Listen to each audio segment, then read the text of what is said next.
एक समय की बात है, एक हरे भरे जंगल में चीकू नाम की एक छोटी फुर्तीली गिलहरी रहती थी।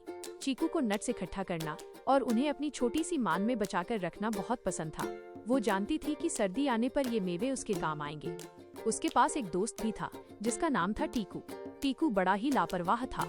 उसे जो भी नट मिलता वो तुरंत खा जाता था और कभी बचत करने की नहीं सोचता था। एक दिन चीकू को जंगल में एक चमकता हुआ जादुई नट मिला। उस नट से हल्की हल्की रोशनी निकल रही थी, मानो वो किसी रहस्य को छुपाए हुए हो। चीकू ने उसे भी अपनी मान में सुरक्षित रख दिया, यह सोचकर कि शायद ये किसी दिन उसके काम आएगा। जैसे ही सर्दी आई, जंगल में बर्फ की मोटी चादर बिछ गई। टीकू, जिसके पास खाने के लिए कुछ नहीं बचा था, ठंड और भूख से कांप रहा था। वो चीकू के पास मदद मांगने गया। चीकू ने अपनी बचाई हुई नट्स की ढेर दिखाते हुए कहा, टीकू, मैंने तुमसे कहा था ना कि बचत करना जरूरी है। देखो, मेरे पास कितना सारा खाना है। टीकू उदास हो गया। उसे अपनी गलती का एहसास हुआ। तभी चीकू को वो जादुई नट याद आया। उसने उसे अपनी मान से बाहर निकाला।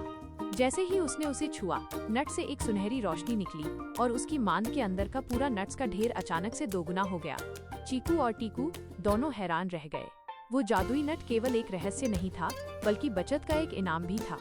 चीकू ने टीकू को भी ढेर सारे नट्स दिए और उन्होंने मिलकर खुशी खुशी सर्दी बिताई। टीकू ने उस दिन से एक सबक सीखा कि बचत करना कितना महत्वपूर्ण है।